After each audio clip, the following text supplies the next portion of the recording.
Hi friends, ఈరోజు మీకోసం ఒక కథ. మరి కథలోకి వెళ్తే, ఉదయం 6 గంటలు. సూర్యుడు ఇంకా పూర్తిగా నిద్ర లేవలేదు. మంచు తెరలు ఇంకా భూమిని కప్పుకొని ఉన్నాయి. చలిగాలికి చెట్ల ఆకులు మెల్లగా కదులుతున్నాయి. ఆ పల్లెటూరి వాతావరణం ఎంతో ప్రశాంతంగా ఉంది. కానీ కావ్య మనసులో మాత్రం ఒక పెద్ద తుఫాన్ చెలరేగుతుంది.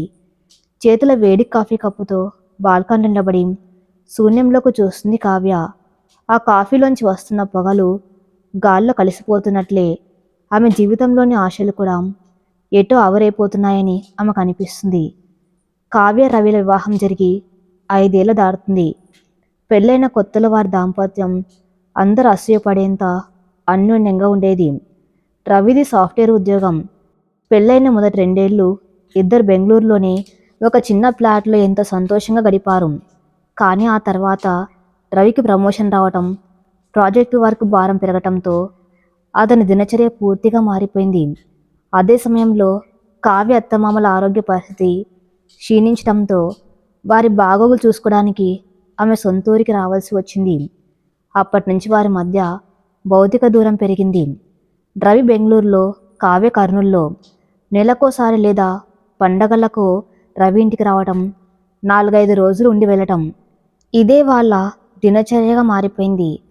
మొదట్లో ఈ దూరం వారి ప్రేమని మాత్రం తగ్గించలేదు. రోజు గంటల తరబడి ఫోన్ మాట్లాడుకునేవారు. ఆఫీసులో జరిగిన ప్రతి చిన్న విషయాన్ని రవి కావ్యతో పంచుకునేవాడు. కావ్య కూడా ఇంటి విషయాలు, తన చిన్ననాటి ముచ్చట్లు అన్నీ చెప్పేది. వీడియో కాల్స్లో ఒకరికొకరు చూసుకుంటూ మురిసిపోయేవారు. కానీ గడిచిన 6 నెలలుగా పరిస్థితులు పూర్తిగా మారిపోయాయి. రవి ప్రవర్తనలో ఏదో తెలియని మార్పు. ఫోన్ కాల్స్ వ్యవధి నిమిషాలకు పడిపోయింది. ప్రాజెక్ట్ డెడ్ లైన్స్ ఉన్నాయి కావ్య, బిజీగా ఉన్నాను, మీటింగ్లో ఉన్నాను, తర్వాత చేస్తాను, అలసిపోయాను, పడుకుంటాను. ఇవే రవి నోటి నుంచి ఎక్కువగా వినిపిస్తున్న మాటలు. భర్త ఉద్యోగ బాధను అర్థం చేసుకునే ఇల్లాలుగా కావ్య తన్ను తాను సముదాయించుకునేది. పాపం, నా కోసమే కదా, మన భవిష్యత్తు కోసమే కదా రాత్రింబవళ్ళు కష్టపడుతున్నాడు అని మనసుకు సర్ది చెప్పుకునేది. కానీ ఒక భార్య మనసు తన భర్తలోని మార్పును ఇట్టే పసిగట్టగలదు కదా. రవి మాటల్లో ఒకప్పటి ఆప్యాయత లేదు, పిలుపులో ఒకప్పటి మాధుర్యం లేదు. ఏదో యాంత్రికంగా మాట్లాడుతున్నట్టు, ఒక బాధ్యతను బలవంతంగా తీరుస్తున్నట్టు అనిపించేది ఆమెకు. ఈ శుక్రవారం రవి ఇంటికి వస్తున్నాడని తెలియగానే కావ్య ఎంతో సంతోషించింది. దాదాపు 2 నెలల తర్వాత వస్తున్నాడు. ఇల్లంతా శుభ్రం చేసింది. రవికి ఇష్టమైన నాటుకోడి పులుసు, మటన్ బిర్యానీ, గులాబ్ జామ్ అన్నీ స్వయంగా వండి పెట్టింది. సాయంత్రం 7 గంటలకు రవి క్యాబ్ దిగి ఇంట్లోకి అడుగుపెట్టాడు. ముఖంలో ఏదో అలసట. కావ్య చిరునవ్వుతో ఎదురెళ్ళి అతని చేతిలోని బ్యాగ్ తీసుకుంది. ప్రయాణం బాగా జరిగిందా అండి అని ఆప్యాయంగా అడిగింది. పర్లేదు అని పొడిగా సమాధానమిచ్చి సోఫాలో కూర్చున్న రవి. అతని చూపులు తన భార్యపై కాకుండా చేతిలోని మొబైల్ స్క్రీన్ పైనే ఉన్నాయి. ఆ రాత్రి భోజనం చేస్తున్నప్పుడు కూడా రవి ఫోన్ పక్కన పెట్టలేదు. ఒక చేత్తో తింటూ మరో చేత్తో టైప్ చేస్తూనే ఉన్నాడు. మధ్య మధ్యలో అతని పెదవులపై ఒక తెలియని చిరునవ్వు మెరుస్తుంది. ఏంటి మీటింగ్ విషయాలా? తింటున్నప్పుడైనా ఆ ఫోన్ పక్కన పెట్టొచ్చు కదా అని కాస్త చనువుగా అడిగింది కావ్య. వెంటనే రవి ముఖం చిట్లించుకున్నాడు. నీకేం తెలుసు ఆఫీస్ టెన్షన్స్? ఒక పెద్ద ప్రాజెక్ట్ హ్యాండిల్ చేస్తున్నాను. క్లయింట్స్తో టచ్లో ఉండకపోతే నా ఉద్యోగానికే ఎసరు వస్తుంది అని కాస్త విసుగ్గా అన్నాడు. ఆ మాటలతో కావ్య సైలెంట్ అయిపోయింది. భోజనం ముగించి నిద్రపోవడానికి గదిలోకి వెళ్ళారు. అప్పుడు కూడా రవి ఆమె వైపు తిరిగి పడుకోకుండా గోడవైపు తిరిగి మొబైల్ చూసుకుంటూనే ఉన్నాడు. ఆ స్క్రీన్ వెలుతురులో అతని ముక్కవలికలను గమనిస్తూ ఉండిపోయింది కావ్య. ఏదో మెసేజ్ రాగానే అతను సంతోషంగా నవ్వటం, మళ్ళీ ఏవేవో మెసేజ్లు టైప్ చేయటం. కావ్య మనసులో ఏదో తెలియని కలకలం మొదలైంది. రవి ఎవరితోనో చాట్ చేస్తున్నాడు. అది ఖచ్చితంగా ఆఫీస్ పని అయితే కాదు. ఆఫీస్ గ్రూపుల్లో మెసేజ్లు పెడితే ఆ నవ్వులు, ఆ ఉత్సాహం ఉండవు. ఎవరబ్బా, ఒకవేళ ఏమైనా ఫ్రెండ్స్తో మాట్లాడుతున్నాడా అని తనకు తాను సర్ది చెప్పుకోవడానికి ప్రయత్నించింది. మరుసటి రోజు ఉదయం శనివారం కావటంతో రవికి ఆఫీస్ లేదు. కావ్య ఉదయాన్నే లేచి టిఫిన్ సిద్ధం చేస్తుంది. రవి లేచి బ్రష్ చేసుకుంటూ హాల్లోకి వచ్చాడు. చేతిలో ఎప్పట్లాగే ఫోన్. టిఫిన్ చేస్తున్నంతసేపు కూడా అదే తంతు. కావ్య గమనిస్తున్న విషయం మరొకటి ఉంది. రవి తన ఫోన్ను ఎక్కడ వదిలిపెట్టడం లేదు. బాత్రూంకి వెళ్ళినా ఫోన్ తీసుకెళ్తున్నాడు. టీవీ చూస్తున్నప్పుడు కూడా ఫోన్ను స్క్రీన్ కిందికి ఉండేలా బోర్లించి పెడుతున్నాడు. ఒకప్పుడు ఇద్దరు ఒకే ఫోన్ వాడుకున్న రోజులు ఉన్నాయి. ఒకరి పాస్వర్డ్స్ ఒకరికి తెలుసు. కానీ ఇప్పుడు రవి ఫోన్కి కొత్త లాక్ వేశాడు. ఫింగర్ ప్రింట్ సెన్సార్ పెట్టుకున్నాడు. ఆ మధ్యాహ్నం భోజనం పూర్తయ్యాక రవి బెడ్రూమ్లో విశ్రాంతి తీసుకున్నాడు. కావ్య వంటగది పనులన్నీ ముగించుకొని గదిలోకి వచ్చింది. రవి కళ్ళు మూసుకొని నిద్రపోతున్నాడు. అతని పక్కనే బెడ్ మీద ఫోన్ ఉంది. ఏదో తెలియని ఆతృత, అనుమానం కావ్య మనసును తొలిచేసాగాయి. అసలు ఎవరితో మాట్లాడుతున్నాడు, నా నుంచి ఎందుకు దాస్తున్నాడు అనే ప్రశ్నలు ఆ మెదడును తొలిచేస్తున్నాయి. మెల్లగా అడుగులు వేసుకుంటూ వెళ్ళి ఆ ఫోన్ వైపు చేయి చాచింది కావ్య. అదృష్టవశాత్తు ఫోన్ స్క్రీన్ ఇంకా లాక్ అవ్వలేదు. వాట్సాప్ ఓపెన్ అయ్యే ఉంది. ఆమె ఫోన్ను చేతిలోకి తీసుకుని స్క్రీన్ వైపు చూసింది. ఏదో నెంబర్ సేవ్ చేయకుండా ఉంది. అందులో చివరిగా వచ్చిన మెసేజ్, నిన్ను చూడకుండా ఉండలేకపోతున్నాను, ఎప్పుడు వస్తావు తిరిగి అని ఉంది. దానికి రిప్లైగా రవి, త్వరలోనే వస్తాను, ఈ నరకం నుంచి బయటపడి నీ దగ్గరికే వస్తాను అని టైప్ చేసి పంపాడు. ఆ అక్షరాలు చదవగానే కావ్య గుండె ఆగిపోయినంత పనైంది. చేతులు వణకడం మొదలయ్యాయి.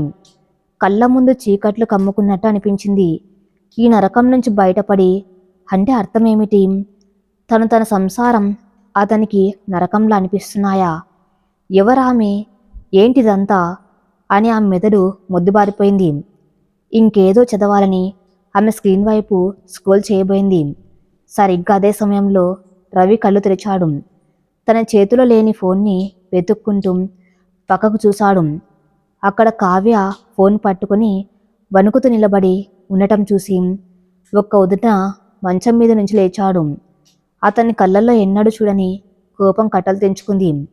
ఏం చేస్తున్నావు అక్కడ అని గట్టిగా అరిచారు రవి.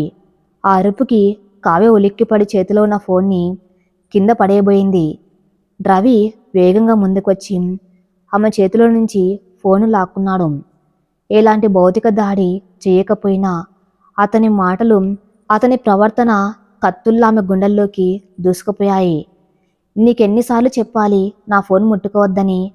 నా పర్సనల్ స్పేస్ అంటే నీ గౌరవం లేదా?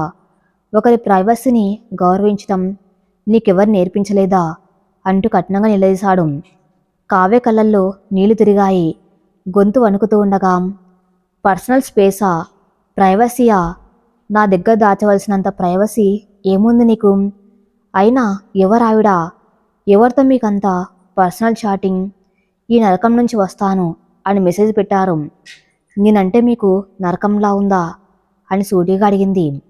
కావ్య ఆ మెసేజ్ చదివిందని అర్థం కాగానే రవి ముఖంలో ఒక క్షణం భయం కనిపించింది. కాని వెంటనే దాన్ని కప్పిపుచ్చుకుంటూ బుకాయించడం మొదలుపెట్టాడు. తన తప్పును సమర్థించుకోవడానికి ఎదురుదాడికి దిగాడు. భౌతికంగా ఆమెను కొట్టకపోయినా మానసికంగా ఆమెను కుంగదీసేలా మాట్లాడాడు. ఓహో, ఫోన్లోకి తొంగి చూడడమే కాకుండా మెసేజ్లు కూడా చదువుతున్నావా? ఎంత దిగజారిపోయావే నువ్వు. 10 నిమిషాలు ఖాళీ దొరికితే మా కజిన్స్తో బంధువులతో చాట్ చేస్తుంటాను. మా అక్క కూతురు వరుసయ్యే అమ్మాయితో జోక్గా ఏదో మాట్లాడుకుంటే దానికి ఇలా అర్థాలు తీసి అనుమానిస్తావా? నీకు పిచ్చి పట్టింది కావ్య. ఊరికే ఇంట్లో కూర్చుని పని పాట లేక టీవీ సీరియల్ చూసి నీ బుర్ర పాడు చేసుకున్నావు. ప్రధానికి అనుమానమే. నేను నా ఆఫీస్ టెన్షన్స్ తట్టుకోలేక, ఈ విలేజ్లో ఉండలేక ఇదొక నరకం అని క్యాజువల్గా నా కజిన్కి చెబితే దాన్ని పట్టుకొని ఇంత రాదాంతం చేస్తావా? అసలు నీకు నాతో బతకాలని ఉందా లేదా? రోజంతా నీకోసం, నీ ఫ్యామిలీ కోసం గాడిదలా కష్టపడి వీకెండ్ ప్రశాంతంగా ఉందామని వస్తే ఇలా నా ప్రాణాలు తీస్తున్నావు. నీ అనుమానం ఏ రోజైనా మన కాపురం కూల్చేస్తుంది చూడు అని అరెచ్చి కోపంగా రూమ్ తలుపు వేసుకుని బాల్కనీలోకి వెళ్ళిపోయాడు. కావ్య అలానే నిలబడిపోయింది. ఆమె కళ్ళ నుంచి కన్నీరు దారాలుగా కారుతుంది. తన చేతులను తానే నమ్మలేకపోతుంది. రవి చెప్పిన మాటలు ఆమెను ఒక పక్క ఆశ్చర్యానికి, మరో పక్క తీవ్రమైన వేదనకు గురి చేస్తున్నాయి. నిజంగా తను అనుమానిస్తుందా? అతను చెప్పినట్టు అదంతా బంధువులతో చేసిన సరదా చాటింగ్ మాత్రమేనా? తన భర్తను అనవసరంగా అపార్థం చేసుకుని బాధ పెట్టిందా అని ఒక క్షణం ఆ మనసు ఊగిసలాడింది. కానీ స్త్రీ సహజమైన అంతరంగిక ప్రవృత్తి మాత్రం ఏదో తప్పు జరుగుతుందని పదే పదే హెచ్చరిస్తూనే ఉంది. ఒకవేళ అది కేవలం కజిన్తో చాటింగ్ అయితే అతను ఫోన్కి లాకెందుకు పెట్టుకుంటాడు? అంత ఉలిక్కిపడి ఎందుకు లేచాడు? తన చేతిలోంచి ఫోన్ అంత కంగారుగా ఎందుకు లాక్కున్నాడు? ఒక సాధారణ విషయానికి ఎందుకంత విపరీతంగా రియాక్ట్ అయ్యాడు? ఈ ప్రశ్నలన్నీ ఆ బుర్రను తొలుస్తున్నాయి. ఆ రోజు సాయంత్రం ఇంట్లో వాతావరణం శ్మశాన వైకర్యాన్ని తలపించింది. ఇద్దరి మధ్య ఒక మాట కుల్లేదు. రవి కావాలనే కావ్యని ఇగ్నోర్ చేస్తూ టీవీ చూస్తున్నాడు. కావ్య రోబోలాగా ఇంట్లో పనులు చేసుకుంటూ పోతుంది. రాత్రి భోజనం కూడా సైలెంట్గానే ముగిసింది. నిద్రపోవడానికి బెడ్ మీద పడుకున్నాక కావ్యకు కంటి మీద కునుకు లేదు. పక్కనే రవి నిశ్చింతగా గురక పెట్టి నిద్రపోతున్నాడు. చీకట్లో సీలింగ్ ఫ్యాన్ వైపు చూస్తూ గతాన్ని నెమరు వేసుకుంటూ ఉంది కావ్య. 5 ఏళ్ల క్రితం పెళ్లిపీటల మీద ఆ మెల్లో మూడుములు వేసినప్పుడు రవి కళ్ళల్లో కనిపించిన ప్రేమ ఆమెకి ఇంకా గుర్తుంది. నిన్ను జీవితాంతం కంటికి రెప్పలా కాపాడుకుంటాను కావ్య, నా సంతోషం, నా ప్రపంచం అన్నీ నువ్వే అని అతను చెప్పిన మాటలు ఆమె చెవుల్లో ఇంకా ప్రధ్వనిస్తున్నాయి. ఆ ప్రేమంతా ఏమైపోయింది? ఆ అప్యాయత ఎటుపోయింది? ఈ మధ్యకాలంలో రవి తన్ను కనీసం కళ్ళలోకి చూసి కూడా మాట్లాడడం లేదు. ఒకప్పుడు తన కోసం ఏమైనా చేసేవాడు. ఇప్పుడు తనతో 10 నిమిషాలు గడపడానికి కూడా ఇబ్బంది పడుతున్నాడు. ఆ మనసు ఒక నిర్ణయానికి వచ్చింది. రవి నా నుంచి ఏదో పెద్ద నిజాన్ని దాస్తున్నాడు. అది కేవలం కజిన్స్తో చాటింగ్ అయితే కాదు. అతను చెప్పింది ముమ్మాటికి అబద్ధం. తన తప్పును కప్పించుకోవడానికి నాపై అరుస్తూ ఎదురుదాడి చేశాడు. ఈ నాటకం వెనుక ఉన్న అసలు నిజం ఏంటో నేను తెలుసుకొని తీరాలి. నా కాపురం ఎటుపోతుందో అర్థం కాని ఈ అయోమయపు స్థితిలో నేను బతకలేను. నిజాన్ని ఎదుర్కోవడానికి ఎంతటి కష్టమైనా భరిస్తాను, కానీ ఇలా రోజువారీ నరకం అనుభవించలేను అని మనసులో దృఢంగా నిర్ణయించుకుంది. కానీ ఎలా తెలుసుకోవాలి? రవి తన ఫోన్ను కంటికి రెప్పలా కాపాడుకుంటున్నాడు. మళ్ళీ ఫోన్ ముట్టుకునే అవకాశం ఆమెకివ్వడు. పోనీ పాస్వర్డ్ అడిగితే మళ్ళీ గొడవ చేస్తాడు. నేరుగా అడిగితే నిజం చెప్పడు. పైగా తన పైన మళ్ళీ నిందలు వేస్తాడు. రవికి తెలియకుండా అత్యంత రహస్యంగా అసలు ఆ ఫోన్ నెంబర్ ఎవరిదో కనిపెట్టాలి. ఆ మెసేజ్ల వెనక ఉన్న ఆ మాయలాడి ఎవరో తెలుసుకోవాలి. ఆమెతో తన భర్తకున్న సంబంధం ఏమిటో బయటకు లాగాలి. అప్పటిదాకా తనేమీ ఎరగని దానిలా అతని మాటలు నమ్మినట్టుగా నటించాలి. అవును, తన జీవితానికి ఏర్పడిన ముప్పును తొలగించుకోవాలంటే తను కూడా ఓపిక పట్టి వేచి చూడాలి. ఈ ఆలోచనలతోనే రాత్రి గడిచిపోయింది. తెల్లవారింది. ఆదివారం కాబట్టి ఇంట్లో పనులు కాస్త ఆలస్యంగా మొదలయ్యాయి. కావ్య ముఖంలో నిన్నటి భయం, ఆందోళన లేవు. ఒక స్థిరమైన నిశ్చయం కనిపిస్తుంది. రవి లేచి కాఫీ కోసం హాల్లోకి వచ్చాడు. కావ్య సాధారణంగానే వెళ్ళి కాఫీ ఇచ్చింది. రవి ఆ ముఖంలోకి ఒకసారి అనుమానంగా చూశాడు. నిన్న జరిగిన గొడవను ఆమె మర్చిపోయిందా, లేక లోపల ఏదైనా ఆలోచిస్తుందా అని అర్థం చేసుకోలేకపోయాడు. నిన్న రాత్రి సరిగ్గా నిద్రపోయినట్లేవు, కళ్ళు ఉబ్బాయి అని కాస్త నాటకీయంగా సింపతి చూపిస్తున్నట్టుగా అడిగారు రవి. కావ్య లోపల రగిలిపోతున్న కోపాన్ని అణుచుకుంటూ పైకి ఒక చిరునవ్వు నవ్వింది. ఏం లేదు, కాస్త తలనొప్పిగా ఉండి నిద్ర పట్టలేదు. మీరేం వరి అవ్వకండి. నిన్న నేను కూడా అనవసరంగా ఓవర్ థింక్ చేశాను. మీరు కజిన్స్తో మాట్లాడుతూ ఉంటే నేను అపార్థం చేసుకున్నాను. సారీ అండి అని చెప్పింది. ఆ మాటలతో రవి ఊపిరి పీల్చుకున్నాడు. అమ్మయ్య, ఈమెకు నా మీద ఉన్న అనుమానం తీరిపోయింది. ఇక నా దారి క్లియర్ అని మనసులో సంబరపడిపోయాడు. అదే కదా కావ్య నేను చెప్పింది. నాకెవరున్నారు చెప్పు, నువ్వు తప్ప. ఈ ఆఫీస్ టెన్షన్స్లో కాస్త రిలాక్స్ అవుదామని బంధువులతో అలా జోక్స్ వేసుకుంటానంతే. దానికి నువ్వు ఏడ్చి నా మూడంతా పాడు చేసేసావు. సర్లే, జరిగిందే జరిగింది. ఇట్స్ ఓకే అంత నాటకాన్ని రక్తి కట్టించాడు. కావ్య తలుపుతూ వంటగదిలోకి వెళ్ళిపోయింది. కానీ ఆమె కళ్ళు మాత్రం నిప్పులు చెరుగుతున్నాయి. నీ అబద్ధాల వెనక ఉన్న అసలు రంగు బయట పెడతాను రవి. నువ్వు నన్నెంత మోసం చేస్తున్నావో ఆ మోసం వెనక ఉన్న ఆ మనిషి ఎవరు కనిపెట్టి తీరతాను. అప్పటి వరకు ఈ కావ్య సైలెంట్గానే ఉంటుంది. కానీ సమయం వచ్చినప్పుడు నా సత్తా ఏంటి చూపిస్తాను అనుకుంది మనసులో. ఆ రోజంతా రవి తన ఫోన్ను కొంచెం స్వేచ్ఛగానే వాడడం మొదలుపెట్టాడు. కావ్య నమ్మింది కదా అన్న ధైర్యంతో మళ్ళీ మెసేజ్లు టైప్ చేయడం, చాటుగా ఫోన్ మాట్లాడడం కంటిన్యూ చేశాడు. కావ్య ఇవన్నీ గమనిస్తూనే ఉంది. ఆమె దృష్టంతా రవి ఫోన్ని ఎలా అన్లాక్ చేయాలి, ఆ నెంబర్ని ఎలా సేకరించాలి అన్నదానిపైనే ఉంది. ఆ రాత్రి రవి నిద్రపోయాక అతని ఫింగర్ ప్రింట్ ఉపయోగించి ఫోన్ అన్లాక్ చేయవచ్చని ఆమెకొక ఉపాయం తట్టింది. కానీ రవి ఎంతో అప్రమత్తంగా నిద్రపోతాడు. చిన్న అలికిడైనా లేచిపోతాడు. చాలా జాగ్రత్తగా వ్యవహరించాలి.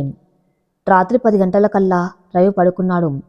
రేపు ఉదయాన్నే బెంగళూరుకు తిరిగి వెళ్ళాలి కాబట్టి త్వరగా నిద్రపోయాడు.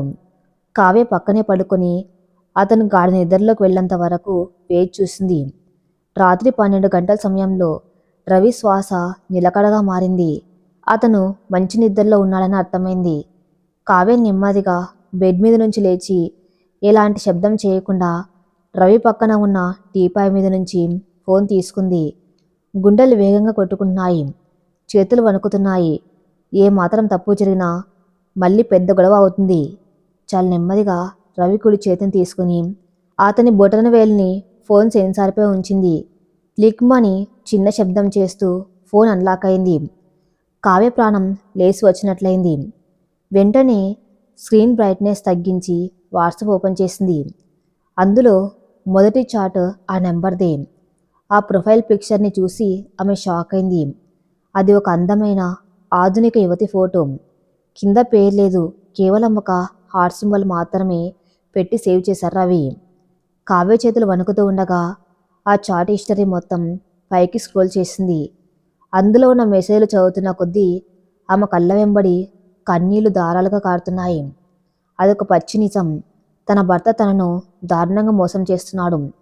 ఆ అమ్మాయితో అతను జరుపుతున్న సంభాషణలు చాలా అసహ్యంగా, భార్యాభర్తలు మాట్లాడుకునేంత చనువుగా ఉన్నాయి. ఆ పల్లెటూరు మొద్దుతో ఇక నేను ఉండలేను. ఆమెకేమీ తెలియదు. ఎప్పుడు ఇంటి పనులు, వంట తప్ప ఇంకేం రాదు. నాకు అసలు ఆమెతో వైబ్ మ్యాచ్ అవ్వటం లేదు. నువ్వు నా జీవితంలోకి వచ్చాకే నాకు నిజమైన ప్రేమ అంటే ఏంటో తెలిసింది అని రవి పెట్టిన మెసేజ్ చదివి కావ్య గుండె ముక్కలైపోయింది. 5 ఏళ్లుగా అతన్ని ప్రాణంగా భావించి అత్తమామల సేవ చేస్తూ తన యవ్వనాన్ని కోరికలను త్యాగం చేసిన తనను పల్లెటూరి మొద్దు అంటున్నాడా? అంతేకాక ఆ అమ్మాయి పెట్టిన మెసేజ్లు మరింత దారుణంగా ఉన్నాయి. మరెప్పుడు ఆమెకు విడాకులు ఇస్తావు? నాకిక ఓపిక లేదు. మన పెళ్ళి త్వరగా జరగాలి. ఆమె పేరు మీద ఉన్న ఆ కర్నూలు పొలం అమ్మేసి ఆ డబ్బుతో బెంగళూరులో ఒక మంచి విల్లా తీసుకుందాం అని ప్లాన్ చేశావు కదా, అది ఎంతవరకు వచ్చింది అని ఆ యువత అడిగింది. దానికి సమాధానంగా రవి, కంగారు పడకు బేబీ, ఈ వీకెండ్ అందుకే వెళ్ళాను. ఆమెను మెల్లగా ఒప్పించి ఆ పొలం నా పేరు మీదకు బదిలీ చేయించుకుంటాను. ఆ తర్వాత ఆమెకు విడాకులు నోటీస్ పంపిస్తాను. ఆ ఆస్తి మన చేతికి రాగానే ఆమెను వదిలించుకోవటమే నా టార్గెట్. ఆ తర్వాత మనమిద్దరం ఎంతో హ్యాపీగా ఉండొచ్చు అని టైప్ చేశాడు. ఈ మాటలు చదవగానే కావ్య కాళ్ళ కింద భూమి కుంగిపోయినట్టు అనిపించింది. కేవలం మోసం చేయటమే కాదు, తన ఆస్తిని కాజేసి తనను అనాథం చేసి రోడ్డున పడేయడానికి తను కట్టుకున్న భర్తే ఇంత పెద్ద కుట్ర పన్నాడా? ఆ యువతితో కలిసి తన జీవితాన్ని నాశనం చేయాలని ప్లాన్ చేస్తున్నాడా? అసలు ఆ మహిళ ఎవరు? నా ఆస్తి మీద ఆమె కన్ను ఎందుకు పడింది? ఈ ప్లాన్ వెనక ఉన్న అసలు సూత్రధారి ఎవరు? రవి ఈ స్థాయికి ఎలా దిగజారిపోయాడు? చేతిలో ఉన్న ఫోన్ స్క్రీన్ వైపు చూస్తున్న ఆమె కళ్ళ నుంచి కన్నీళ్లు ఆగకుండా ప్రవహిస్తున్నాయి. తన కట్టుకున్న భర్త, తన ప్రాణంగా భావించిన రవి ఇంతటి నీచమైన కుట్రకు తెరతీశాలని జీర్ణించుకోవడానికి ఆ మనసు నిరాకరిస్తుంది. ఆస్తి కోసం తను వదిలించుకోవాలని ప్లాన్ చేస్తున్న ఆ మెసేజ్లు ఆమెను నిలువుగా దహించి వేస్తున్నాయి. ఒక్క క్షణం ఆమె గట్టిగా కేకలు వేసి ఏడవాలనిపించింది. పక్కనే నిశ్చింతగా నిద్రపోతున్న రవి నిద్రలేపి కాలర్ పట్టుకుని నిలదీయాలనిపించింది. నేను నా ప్రేమ నరకంలా కనిపిస్తున్నాయా? నా ఆస్తిని లాక్కుని నన్ను అనాథం చేయాలనుకుంటున్నావా అని ముఖం మీదే అడగాలనిపించింది. కానీ ఆమె తన్ను తాను నిలవరుచుకుంది. ఇప్పుడు ఆవేశపడితే ప్రయోజనం లేదు. రవి చాలా తెలివైనవాడు. తన దగ్గర ఎలాంటి ఆధారాలు లేవని, మళ్ళీ తనపైనే ఎదురుదాడి చేసి బుకాయిస్తాడని ఆమెకు తెలుసు. పైగా ఆస్తి కాజేయాలని అతని కుట్రను సాక్ష్యాలతో సహా పట్టుకోవాలంటే తనిప్పుడు మౌనంగా ఉండటమే సరైన మార్గమని ఆ బుర్ర హెచ్చరించింది. వణుకుతున్న చేతులతోనే కావ్య వేగంగా ఆలోచించడం మొదలుపెట్టింది.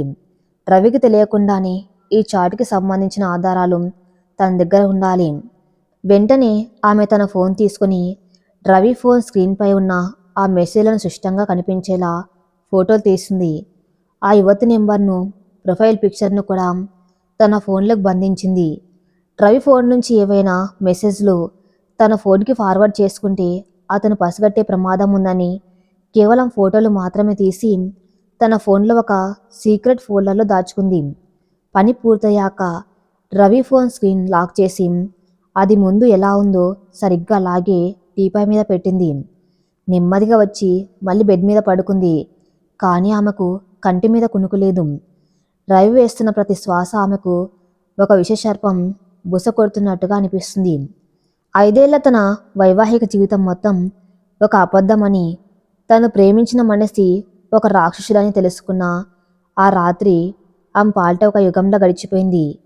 ఉదయం 5 గంటలకి కావ్య నిద్రలేచింది. నిజానికి ఆమె నిద్రపోతే కదా లేవటానికి. రాత్రంతా ఏడ్చి ఏడ్చి ఆమె కళ్ళు ఉబ్బిపోయి ఎర్రగా మారాయి. చల్లటి నీళ్లతో ముఖం కడుక్కొని తన బాధను బలవంతంగా దిగమింగుకొని వంటగదిలోకి అడుగుపెట్టింది. రవికి ఉదయం 7 గంటలకు బెంగళూరు వెళ్ళే బస్సు ఉంది. అతని కోసం టిఫిన్, దారిలోకి స్నాక్స్ అన్నీ యంత్రంలా సిద్ధం చేస్తుంది. 6 గంటలకు రవి నిద్రలేచాడు. హాయిగా బ్రష్ చేసుకుని డైనింగ్ టేబుల్ దగ్గరకు వచ్చాడు. కావ్య వేడివేడి ఇడ్లీలు వడ్డించింది. రవి ముఖంలో నిన్నటి కోపం లేదు. పైగా ఏదో తెలియని ఉత్సాహం, ఒక రకమైన నటన కనిపిస్తున్నాయి. కావ్య, నిన్న జరిగిన దానికి నేను ఫీల్ అవుతున్నాను. ఆఫీస్ టెన్షన్స్లో నీ మీద అరిచాను. నువ్వు నన్ను అర్థం చేసుకున్నావు, సంతోషం అని ఎంతో నెమ్మదిగా అన్నారు రవి. కావ్య లోపల రగిలిపోతున్న పైకి మాత్రం ఒక చిన్న నవ్వు నవ్వింది. పర్లేదండి, నేనే అనవసరంగా అనుమానించాను. మీ పనులు మీకు ఉంటాయి కదా అని బదులిచ్చింది. ఆ మాటలు నమ్మి రవి తన వలలో పడిపోయిందని సంబరపడ్డాడు. అదే అదనుగా భావించిన రవి తన అసలు ప్లాన్ను అమలు చేయడం మొదలుపెట్టాడు. అది కాదు కావ్య, నేను ఒక ముఖ్యమైన విషయం మాట్లాడదామని అనుకుంటున్నాను. బెంగళూరులో మా కంపెనీకి దగ్గరలో ఒక మంచి ఫ్లాట్ చూశాను. మనం ఇక్కడ అక్కడ 2 ఇళ్ళకి రెంట్ కట్టలేకపోతున్నాం. ఆ ఫ్లాట్ కొనేస్తే నువ్వు కూడా అక్కడికే వచ్చేయచ్చు. ఇద్దరం హ్యాపీగా ఉండొచ్చు అని ఎరవేశాడు. కావ్యకు విషయం అర్థమైంది. రాత్రి ఆ అమ్మాయితో చేసిన చాటింగ్లోని ఆస్తి ప్లాన్ ఇదన్నమాట. మరి ఫ్లాట్ కొనాలంటే చాలా డబ్బులు కావాలి కదండి, మన దగ్గర అంతా సేవింగ్స్ లేవు కదా అని అమాయకంగా అడిగింది. అదే కావ్య, మన కర్నూల్లో మీ నాన్నగారిని పేరు మీద రాసిన ఆ పొలం ఉంది కదా, అది ఇప్పుడు మంచి రేటు పలుకుతుంది. దాన్ని అమ్మేస్తే వచ్చే డబ్బును డౌన్ పేమెంట్గా కట్టి ఫ్లాట్ తీసుకుందాం. మిగతాది నేను లోన్ పెడతాను. అయితే లోన్ శాంక్షన్ అవ్వాలంటే నా పేరు మీద ఏదైనా ఆస్తి చూపించాలి. అందుకే ఆ పొలం ముందు నా పేరు మీదకు ట్రాన్స్ఫర్ చేస్తే వెంటనే లోన్ ప్రాసెస్ అవుతుంది అని తన కుట్రను ఎంతో అమాయకంగా ప్రేమగా అల్లుకుపోయారు రవి. ఆ మాటలు వింటూ ఉంటే కావ్యకు అసహ్యం వేసింది. ఎంత పకడ్బందీగా ప్లాన్ చేశాడు. తనను బురుడి కొట్టించి ఆస్తి రాయించుకుని ఆ తర్వాత విడాకులిచ్చి ఆ అమ్మాయిని పెళ్లి చేసుకోవడానికి ఎంత చక్కటి కథ అల్లాడు. కానీ కావ్య తన భావాలను బయటపడివ్వలేదు. అవునా, ఆలోచన బాగుందండి. కానీ నాన్నగారికి ఆ పొలం అంటే చాలా సెంటిమెంట్. నేను అడిగితే ఆయన ఏమనుకుంటారో.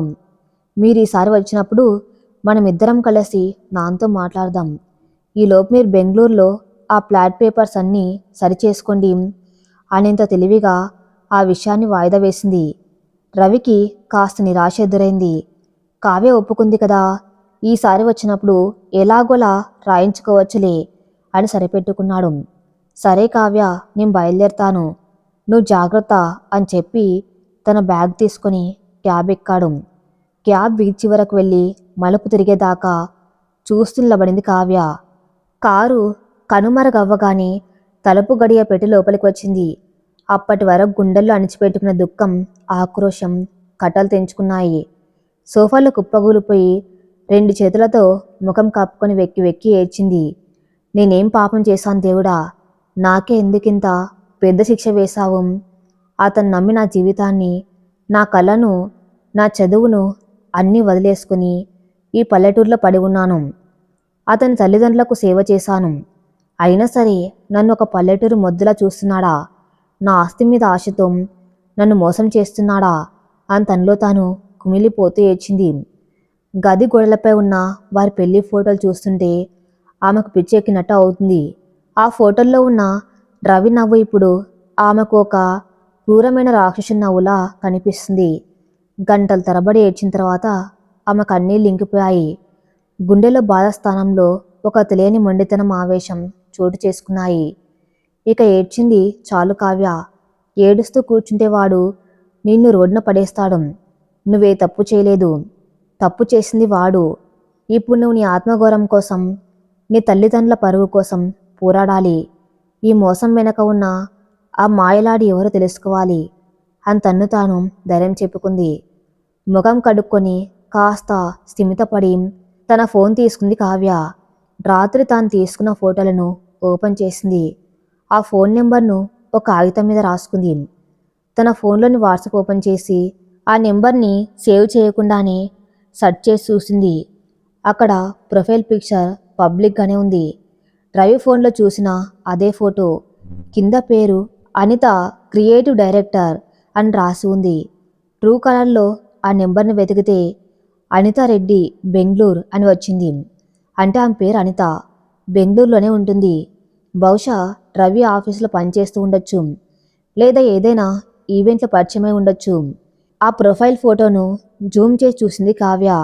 ఖరీదైన బట్టలు, మోడ్రన్గా కత్తిరించిన జుట్టు, కళ్ళల్లో ఒక రకమైన పొగరు. ఆ ఫోటో చూస్తుంటేనే ఆమె ఎలాంటిదో కావ్యకు ఒక అంచనాకు రాగలిగింది. ఇప్పుడు కావ్య ముందు ఉన్న లక్ష్యాలు స్పష్టంగా ఉన్నాయి. మొదటిది, రవికి తనపై అనుమానం రాకుండా చూసుకోవాలి. తన ఆస్తి ఇవ్వడానికి సిద్ధంగా ఉన్నట్లు నమ్మిస్తూ కాలయాపన చేయాలి. రెండవది, ఈ అనిత పూర్తి వివరాలు తెలుసుకోవాలి. ఆమె ఇల్లు ఎక్కడ, రవితో ఆమెకు పరిచయం ఎలా జరిగింది, ఆమెకు రవికి పెళ్ళైందని తెలుసా, తెలిసే ఈ కుట్రకు పాల్పడుతుందా, లేక రవి ఆమెను కూడా మాయ చేశాడా? మూడవది, వీళ్ళిద్దరి బండారాన్ని బయటపెట్టడానికి గట్టి సాక్ష్యాలు సంపాదించాలి. కేవలం 2 మెసేజ్ ఫోటోలు చూపిస్తే రవి వాటిని ఫేక్ అని కొట్టి పారేయగలడు. కాబట్టి వాళ్ళిద్దరు కలిసి ఉన్నప్పుడు లేదా నేరుగా వాళ్ళ నుంచి నిజం రాబట్టాలి. కావ్య ఆలోచనలు వేగంగా సాగుతున్నాయి. అనిత ఎవరు, ఆమె బ్యాక్గ్రౌండ్ ఏంటి అని తెలుసుకోవాలంటే తను ఇక్కడి నుంచి ఏమీ చేయలేదు. తను బెంగళూరుకు వెళ్ళాలి. కానీ ఊరికే బెంగళూరు వెళ్తానంటే రవి ఒప్పుకోడు. పైగా తన ప్లాన్ పాడవుతుందని అతనికి అనుమానం వస్తుంది. అందుకే కావ్య ఒక పక్కా ప్లాన్ వేస్తుంది. ఆమెకు బెంగళూరులో సాఫ్ట్వేర్ ఉద్యోగం చేస్తున్న తన కాలేజ్ ఫ్రెండ్ శృతి ఉంది. శృతికి ఫోన్ చేసి మాట్లాడింది. హలో శృతి, ఎలా ఉన్నావు అని అడిగింది కావ్య.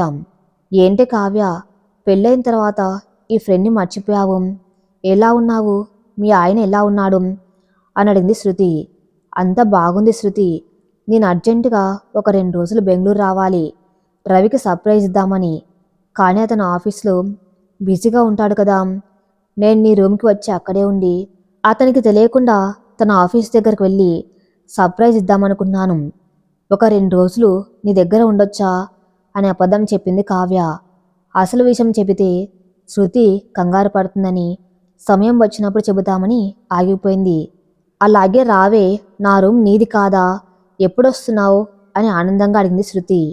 వచ్చే బుధవారం వస్తాను, బస్సు ఎక్కాక నీకు మెసేజ్ చేస్తాను అని చెప్పి ఫోన్ పెట్టేసింది కావ్య. ఇప్పుడు రవికి చెప్పడానికి ఒక కారణం వెతుక్కోవాలి. సాయంత్రం రవి బెంగళూరు చేరుకున్నాక ఫోన్ చేశాడు. హలో కావ్య, రూమ్కి చేరుకున్నాను అని పొడిగా చెప్పారు రవి. అవునా అండి, మీరు అడిగినట్టే నేను నాన్నగారితో ఆస్తి విషయం ఫోన్లో మాట్లాడాను. ఆయన పేపర్స్ అన్నీ రెడీ చేస్తన్నారు.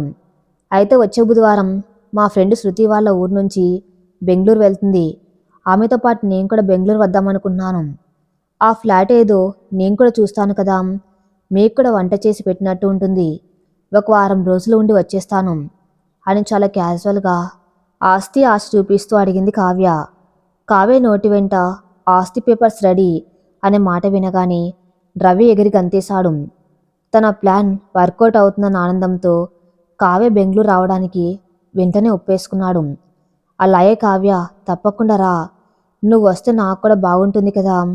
నేను నీకు బస్ టికెట్స్ బుక్ చేస్తాను అని ఎంతో ప్రేమ కురిపించాడు.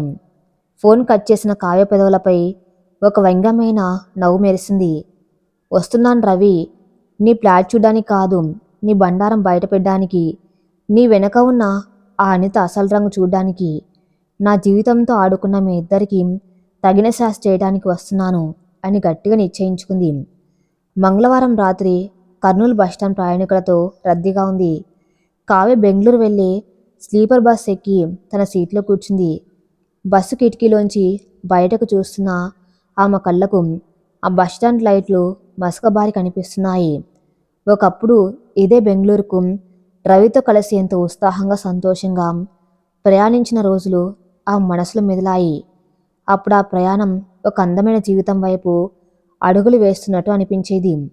రవి తన భుజంపై తలవాల్చుకుని భవిష్యత్తు గురించి ఎన్నెన్నో కలలు చెబుతూ ఉంటే వింటూ మురిసిపోయిన క్షణాలు ఆమెకి ఇంకా గుర్తున్నాయి. కానీ నేటి ప్రయాణం వేరు. ఇప్పుడు ఆమె ఒంటరిది. తన భర్త తనను దారుణంగా మోసం చేస్తారన్న చేదు నిజాన్ని గుండెల్లో మోసుకుంటూ ఆ మోసానికి కారణమైన మనిషిని వెతుక్కుంటూ చేస్తున్న ప్రయాణం ఇది. బస్సు కర్నూలు దాటి జాతీయ రహదారిపై వేగం పుంజుకుంది. చల్లటి ఏసీ గాలికి ప్రయాణికులంతా నిద్రలోకి జారుకున్నారు. కానీ కావ్య కలల్లో నిద్ర లేదు. ఆమె మెదల్లో వందలాది ప్రశ్నలు. ఆ అనిత ఎలా ఉంటుంది? రవికి ఆమె ఎక్కడ పరిచయమైంది? నాకన్నా ఆమెలో రవికి ఏం ఎక్కువగా కనిపించింది? కేవలం ఆస్తి కోసమే నాపై ప్రేమ నటించాడా, లేక ఒకప్పుడు నిజంగానే నన్ను ప్రేమించాడా? ఇలాంటి ఆలోచనలతో ఆ రాత్రంతా ఆమెకు ఒక యుగంలో గడిచింది. బుధవారం ఉదయం 6 గంటలకు బస్ బెంగళూరులోని మెజెస్టిక్ బస్టాండ్కు చేరుకుంది. కావ్య బస్ దిగేసరికి ఉదయం పూట చలిగాలి ఆమెను తాకింది. చుట్టూ ఉన్న ఆ రద్దీని, ఉరుకులు పరుగుల జీవితాలను చూస్తుంటే ఆమెకు ఒక రకమైన భయం, మరోపక్క ధైర్యం కలగలిపిన భావన కలిగింది. తన స్నేహితురాలు శృతికి ఫోన్ చేసింది. హలో శృతి, బస్ దిగాను, ఇక్కడే వెయిట్ చేస్తున్నాను అంది కావ్య. ఒక 10 నిమిషాలు కావ్య, క్యాబ్లో వస్తున్నాను, అక్కడే ఉండు అని శృతి చెప్పింది. కొద్దిసేపటికి శృతి వచ్చింది. ఇద్దరు కౌగులించుకుని పలకరించుకున్నారు. శృతి కావ్యను తన పీసీ రూమ్కు తీసుకెళ్ళింది. అది కోరమంగళ ఏరియాలో ఉన్న ఒక చిన్న అపార్ట్మెంట్. రూమ్లోకి వెళ్ళాక కావ్యకు వేడివేడి కాఫీ ఇచ్చింది శృతి. ఏంటి కావ్య, ఎంత మారిపోయావు? పెళ్ళైన కొత్తలో భలే కలగా ఉండేదానివి, ఇప్పుడు చూడు ఎలా ఉన్నావో. మొహంలో ఆ గ్లో ఏది? మీ ఊర్లో ఎండలకు మాడిపోయావా ఏంటి అని సరదాగా ఆట పట్టించింది శృతి. ఆ మాటలకు కావ్య గుండె చివుక్కుమంది. తన ముఖంలో గ్లో పోయింది. ఎండల వల్ల కాదు, భర్త పెడుతున్న మానసిక శోభ వల్ల అని ఎలా చెప్పగలదు? అదేం లే శృతి, నిన్న రాత్రి బస్సులో సరిగ్గా నిద్ర పట్టలేదు, అందుకే అలా కనిపిస్తున్నాను. వెళ్ళి స్నానం చేసి వస్తాను అని టాపిక్ డైవర్ట్ చేసింది కావ్య. స్నానం చేసి తయారయ్యాక కావ్య ఒక ప్లాన్ వేసుకుంది. వెంటనే రవికి ఫోన్ చేసి తను ఇక్కడికి వస్తానని చెబితే అతను అనితను కలవడానికి వెళ్లకుండా తనతోనే ఉంటాడు. అప్పుడు అనిత గురించి తెలుసుకునే అవకాశం పోతుంది. అందుకే ముందుగా రవికి ఫోన్ చేసి అబద్ధం చెప్పాలని నిర్ణయించుకుంది. హలో అండి అని ఫోన్ చేసింది కావ్య. ఆ కావ్య, చేరుకున్నావా? నా ఫ్లాట్కి వచ్చేయి, నేను ఆఫీస్కి వెళ్తూ నేను డ్రాప్ చేస్తాను అన్నారు రవి. లేదండి, నేను శృతి వాళ్ళ రూమ్కి వచ్చాను, తను ఈరోజు సెలవు పెట్టింది, ఇద్దరం కలిసి చాలా రోజులైంది కదా, ఈరోజు షాపింగ్కి వెళ్తున్నాం. నేను ఈ రాత్రికి శృతి దగ్గరే ఉండి రేపు ఉదయం మీ ఫ్లాట్కి వస్తాను. మీరు ప్రశాంతంగా ఆఫీస్ పనులు చూసుకోండి అనేంత సహజంగా అబద్ధం చెప్పింది కావ్య. అవతల రవి గొంతుల ఆనందం స్పష్టంగా వినిపించింది. అలాగా, సరే సరే, నీ ఇష్టం, ఎంజాయ్ చేయండి. డబ్బులు ఏమైనా కావాలంటే చెప్పు, ఆన్లైన్లో పంపిస్తాను. రేపు ఉదయం రా అయితే అని ఫోన్ పెట్టేశాడు. రవి ఫోన్ పెట్టేగానే కావ్యకు అర్థమైంది, రేపు ఉదయం వరకు తనకు స్వేచ్ఛ దొరికిందని, రవి సంబరపడుతున్నాడని. ఈ ఒక్క రోజులో అనిత ఎక్కడుంటుందో, ఏం చేస్తుందో ఎలాగైనా కనిపెట్టాలి. శృతి ఆఫీస్కి లాగిన్ అయి వర్క్ ఫ్రమ్ హోమ్ చేసుకుంటుంది. కావ్య తన చేతిలో ఉన్న ఆ నెంబర్ని పట్టుకుని ఆలోచిస్తుంది. శృతి, నాకు అర్జెంటుగా ఒక ల్యాప్టాప్ కావాలి, ఏదో అప్లికేషన్ పెట్టుకోవాలి అని అడిగింది. శృతి తన పాత ల్యాప్టాప్ ఇచ్చింది. కావ్య ల్యాప్టాప్లో ఫేస్బుక్, లింక్డ్ఇన్ ఓపెన్ చేసింది. అనిత రెడ్డి అని సెర్చ్ చేసి తన ఫోన్లో ఉన్న ప్రొఫైల్ పిక్చర్తో మ్యాచ్ అయ్యే అకౌంట్ కోసం వెతకడం మొదలుపెట్టింది. బెంగళూరులో అనిత రెడ్డి పేరుతో చాలా అకౌంట్స్ ఉన్నాయి. ఒక్కొక్కటిగా చూస్తూ పోయింది. దాదాపు గంట తర్వాత లింక్డ్ఇన్లో ఒక ప్రొఫైల్ ఆమె కంటపడింది. ఫోన్లో ఉన్న అదే ఫోటో. ప్రొఫైల్ ఓపెన్ చేసి చూసింది. Anitha Reddy, senior creative director, Nexus media and events, Indiranagar, Bengaluru. కావ్యకు తన లక్ష్యం సగం నెరవేరినట్లు అనిపించింది. ఆఫీస్ అడ్రస్ దొరికింది. ఇప్పుడు ఆఫీస్ దగ్గరికి వెళ్ళాలి. శృతి, నాకు కొంచెం పని ఉంది, నేను బయటికి వెళ్ళి మధ్యాహ్నానికి వచ్చేస్తాను అని చెప్పి క్యాబ్ బుక్ చేసుకుని ఇందిరానగర్ బయలుదేరింది కావ్య. ఇందిరానగర్ బెంగళూరులోని ఖరీదైన, అత్యంత రద్దీగా ఉండే ప్రాంతంలో ఒకటి. అక్కడ పెద్ద పెద్ద భవనాలు, విలాసవంతమైన కార్లు, మోడర్న్గా తయారీ తిరుగుతున్న యువత. ఇవన్నీ చూస్తుంటే కావ్యకు తనెక్కడ వేరే ప్రపంచంలో ఉన్నట్టు అనిపించింది. కర్నూల్లో ఒక సాధారణ పల్లెటూరు వాతావరణంలో పెరిగిన తనకు ఈ కాంక్రీట్ జంగల్కు అసలు పొంతన లేదు. బహుశా రవికి ఈ ఆడంబరాలు, ఈ విలాసాలు అలవాటయ్యాయేమో. అందుకే తనలాంటి సాదాసీదా అమ్మాయిలతో ఉండటం అతని నరకంలో అనిపిస్తుందేమో అన్న ఆలోచన ఆ మనసును తొలిచివేసింది. క్యాబు నెక్సెస్ మీడియా ఆఫీస్ ఉన్న భవనం ముందు ఆగింది. అది ఒక 4 అంతస్తుల గాజు భవనం. కావ్య కిందకు దిగి ఆ భవనానికి ఎదురుగా ఉన్న ఒక చిన్న కేఫ్లోకి వెళ్ళి కూర్చుంది. కిటికీలను చూస్తే ఆఫీస్ ప్రధాన ద్వారం స్పష్టంగా కనిపిస్తుంది. కాఫీ ఆర్డర్ ఇచ్చింది. తన చూపులను ఆ ద్వారం వైపు నిలిపింది. గడియారం ముళ్ళు కదులుతుంది. ఉదయం 10 గంటల నుంచి 1 గంట వరకు అలాగే చూస్తూ కూర్చుంది. ఎంతోమంది లోపలికి వెళ్తున్నారు, బయటికి వస్తున్నారు. కానీ ఆ ఫోటోలో ఉన్న ముఖం ఎక్కడా కనిపించలేదు. కావ్యకు నెమ్మదిగా ఓపిక నశిస్తుంది.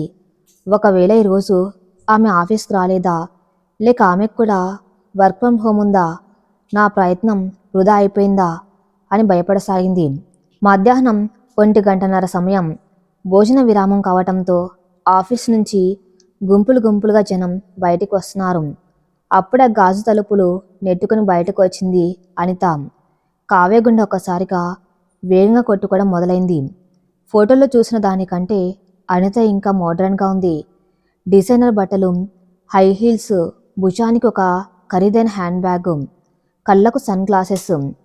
ఆమె నడకలో ఒక రకమైన ఆత్మవిశ్వాసం, ఒక పొగరు స్పష్టంగా కనిపిస్తున్నాయి.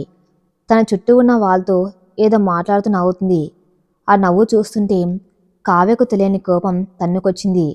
తన జీవితాన్ని నాశనం చేస్తుందన్న స్పృహకు లేకుండా ఇంత సంతోషంగా ఎలా ఉండగలుగుతుంది? అనిత ఆఫీస్ గేట్ దాటి బయటకు వచ్చి ఫోన్ తీసే వరకు కాల్ చేసింది. ఎక్కడున్నావు? నేను కిందికి వచ్చేసాను, త్వరగా రా అని గట్టిగా మాట్లాడుతుంది. కావ్య కేఫ్లోంచి ప్రతి కదలికను తన ఫోన్లో వీడియో రికార్డ్ చేయడం మొదలుపెట్టింది. సరిగ్గా 2 నిమిషాల తర్వాత ఒక తెలుపు రంగు కారు ఆఫీస్ ముందు వచ్చి ఆగింది. ఆ కార్ డ్రైవింగ్ సీట్లో ఉన్న వ్యక్తిని చూడగానే కావ్య చేతుల్లోని ఫోన్ కింద పడిపోయినంత పనైంది. అది మరెవరో కాదు, రవి, తన భర్త. ఉదయం తనకు ఫోన్ చేసినప్పుడు ఆఫీస్కి వెళ్తున్నాను, చాలా పని ఉంది అని చెప్పిన రవి ఇప్పుడు డ్యూటీ సమయంలో ఇక్కడికి వచ్చాడు. అనిత నవ్వుకుంటూ వెళ్ళి కార్ ఫ్రంట్ సీట్లో కూర్చుంది. ఇద్దరు ఏదో మాట్లాడుకున్నారు. రవి ముఖంలో ఎంతో ఆనందం. కావ్యతో ఉన్నప్పుడు ఎప్పుడు విసుగ్గా చిరాగ్గా ఉండే రవి ముఖం ఇప్పుడు వెలిగిపోతుంది. అనిత ఏదో జోక్ వేస్తే రవి పగలబన్న అవుతున్నాడు. అనిత చేతిని రవి తన చేతుల్లోకి తీసుకున్నాడు. ఆ దృశ్యం చూసి కావ్య గుండె ముక్కలైపోయింది. ఒక భార్యకి ఇంతకంటే పెద్ద నరకం ఏముంటుంది? తను ప్రాణంగా ప్రేమించిన మనిషి తన కళ్ళ ముందే పరాయి స్త్రీతో సంతోషం గడుపుతూ ఉంటే చూస్తూ నిలబడవలసిన కర్మ పట్టింది. కావ్య కళ్ళలోంచి కన్నీళ్లు జలాజల రాలుతున్నాయి. కారు స్టార్ట్ అయి ముందు కదిలింది. కారు వెళ్ళిపోయిన వైపే శూన్యంగా చూస్తూ ఉండిపోయింది కావ్య. ఆ మనసులో ఒకటే ఆలోచన. పరిగెత్తుకుంటూ వెళ్ళి ఆ కారుకు అడ్డుపడి నడి రోడ్డు మీద వాళ్ళిద్దరు బట్టలు విప్పదీసి నిలదీయాలనిపించింది. నీకు నేను నరకంలా కనిపిస్తున్నానా? నా ఆస్తి కావాలా? నా జీవితంతో ఆడుకుంటావా అని రవి చెంప పగలగొట్టాలనిపించింది. కానీ తన ఆవేశం తనకి శత్రువు అవుతుందని ఆమెకు తెలుసు. ఇప్పుడు వాళ్ళ ముందుకెళ్తే రవి తప్పును ఒప్పుకోకపోగా తన మీదే తిరిగి నిందలు వేస్తాడు. ఇది తన ప్రైవసీకి భంగం కలిగించడమంటూ చట్టాల గురించి మాట్లాడతాడు.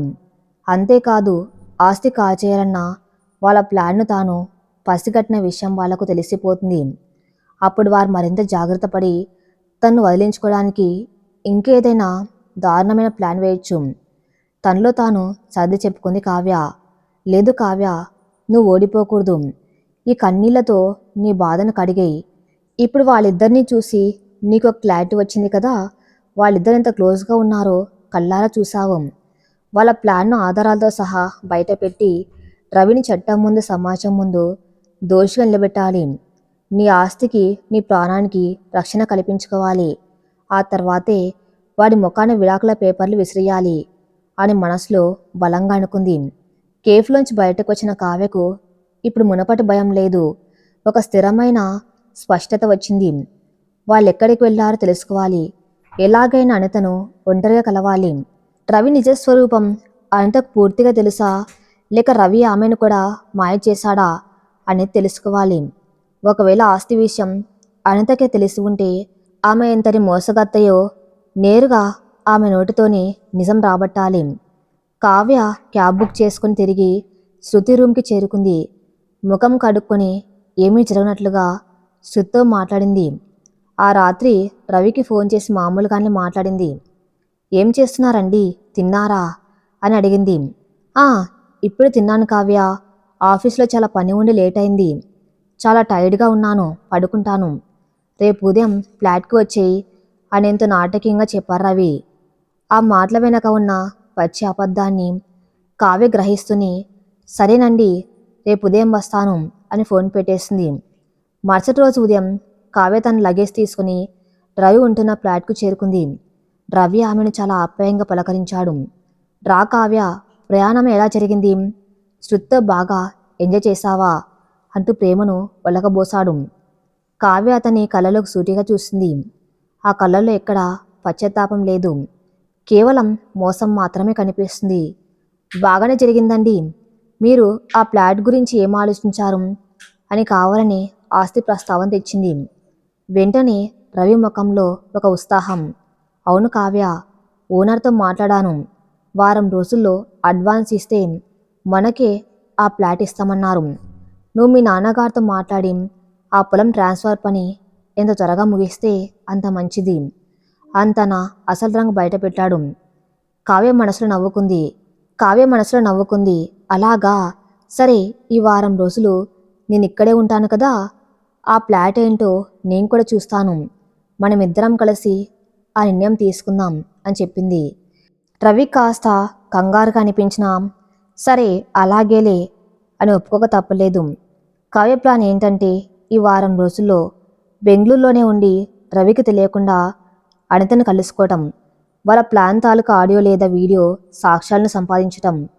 రవి ఉంటున్న ఆ బెంగళూరు ఫ్లాట్లోకి అడుగుపెట్టిన కావ్యకు అదొక సింహపు గుహలా అనిపించింది.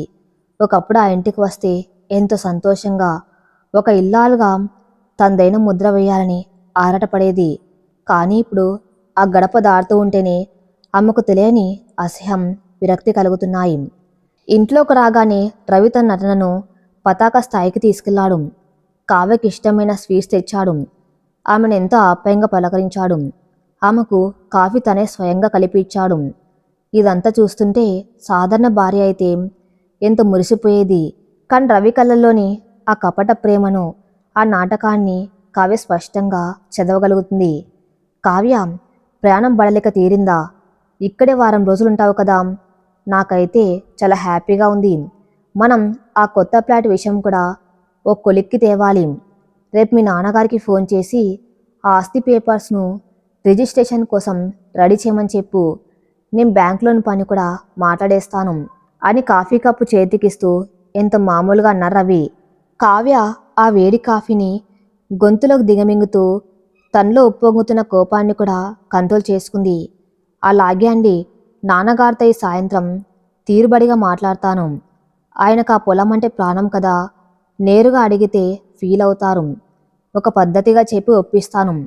మీరు కంగారు పడకండి, అంతా మీరు అనుకున్నట్లు జరుగుతుంది. తన మాటల్లోని ద్వంద్వార్థం అతనికి అర్థం కాకుండా సమాధానం ఇచ్చింది కావ్య. అంతా మీరు అనుకున్నట్లు జరుగుతుంది అన్న మాటను రవి తన ఆస్తి ప్లాన్కు అనుకూలంగా భావించి ఎంతో సంతోషపడ్డాడు. ఆ రోజంతా ఇంట్లో వాతావరణం పైకి ప్రశాంతంగానే ఉన్నా లోపల మాత్రం ఇద్దరి మనస్సుల్లో ఎవరి యుద్ధాలు వాళ్ళు చేస్తున్నారు. రవి తన ఆస్తి ఎలా కొట్టేయాలా అని ప్లాన్ చేస్తుంటే కావ్య తన బండారం ఎలా బయట పెట్టాలా అని వ్యూహాలు రచిస్తుంది. మరి తర్వాత ఏం జరగబోతుందో, కావ్య వాళ్ళిద్దరి బండారం ఎలా బయట పెడుతుందో నెక్స్ట్ పార్ట్లో చూద్దాం. నెక్స్ట్ పార్ట్ కోసం నా ఛానల్ని ఫాలో అవుతూ ఉండండి. Thank you for listening.